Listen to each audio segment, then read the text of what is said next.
एक बार एक जंगल में एक भयंकर कंकाल आ गया था। उस कंकाल को देखकर कोई भी डर सकता था। इसीलिए उस जंगल में जब कुछ पक्षियों ने उस मुर्दे को देखा तो वह बहुत डर गए, और यही बात बताने के लिए शेर राजा ने टूनी चिड़िया को बुलाया और उसे सब बात बताई।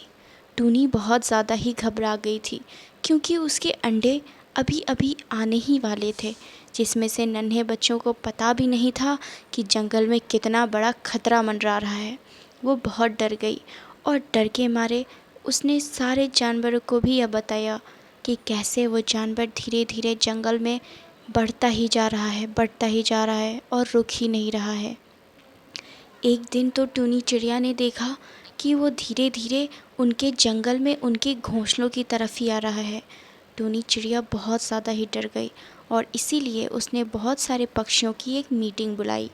उसमें उसने सारे पक्षियों से उस जानवर के बारे में और ज़्यादा जाना और पता लगाया कि कैसे उस जानवर को मारा जा सकता है। सभी जंगल के जानवर बहुत घबराए हुए थे, बहुत ज़्यादा ही डरे हुए थे। एक तो यहाँ तक बोल रहा था कि मुझे तो लगता है अब इस जंगल को छोड़ के ही जाना पड़ेगा। पर टूनी चिड़िया बहुत ज़्यादा ही सोच में पड़ गई। उसे लगा ये जंगल तो मेरे माँ बाप का है, इस जंगल को छोड़कर मैं कहीं नहीं जा सकती। जाएगा तो वो दुष्ट दानव, मैं उसे सबक सिखाऊंगी, उसे ज़रूर भगाऊंगी। मेरे बच्चे तो इसी जंगल में आएंगे। और यह सोचकर उसने वादा किया खुद से कि उस जंगली जानवर को वो इस जंगल से खदेड़ के भगा देगी। अगले ही दिन वो निकल पड़ी शेर के पास, जहाँ से उसे उपाय मिल सकता था कि उस जानवर को कैसे मारा जा सकता है। उसे जाते जाते काफ़ी शाम हो गई थी। रास्ते में उसे बहुत सारे जानवर भी दिख रहे थे। टूनी चिड़िया थोड़ा घबरा गई थी, लेकिन घबराने के वजह से उसे ज़रूर याद था कि उसके बच्चों से उसे कितना प्यार है, और इसीलिए वो नहीं चाहती थी कि उसे कोई भी रोके। वो उड़ती ही जा रही थी और उड़ती ही जा रही थी। उड़ते उड़ते आखिर वो शेर के पास पहुंच गई, जहां उसने बताया कि कैसे एक मंत्र पढ़ने से वो आग का गोला बन सकती है और फिर उस राक्षस का विनाश हो सकता है। टूनी चिड़िया ने सारी बातें अच्छे से सुनी, और फिर सुनने के बाद उसने उससे आज्ञा ली कि ठीक है, अब मैं उसको वैसे ही मारूंगी। ऐसा कहकर टूनी चिड़िया वहाँ से अपने घर की तरफ आ जाती है। रास्ते में उसे वही फिर से देर हो जाती है, लेकिन वो फिर भी हारती नहीं है, थकती नहीं है, और उड़ते उड़ते अपने जंगल की ओर आ जाती है। और रास्ते में वो देखती है कि अब उसे एक नहीं दो दो कंकालों के साथ लड़ना पड़ेगा, और वो भी मुर्दे।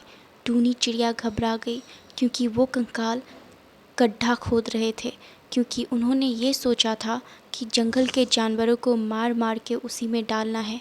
टूनी चिड़िया थोड़ा घबरा गई, लेकिन उसने हिम्मत नहीं हारा। अगले ही दिन वो लड़ने चल पड़ी। उसने तुरंत ही वो मंत्र गुनगुनाया और आग का गोला बन गई। जैसे ही वो आग का गोला बनी, वो लोग उसमें जल गए, और जलने के बाद उनकी वहीं पर मृत्यु हो जाती है। इस तरह से डरते डरते ही टूनी चिड़िया ने उन लोगों को मार दिया, और फिर पूरे जंगल को उस खतरे से बचा लिया। टूनी चिड़िया खुद ही सोच रही थी कि कितना मुश्किल था ये सब, मुझे कितना डर लग रहा था, लेकिन फाइनली मैंने जानवरों को बचा लिया।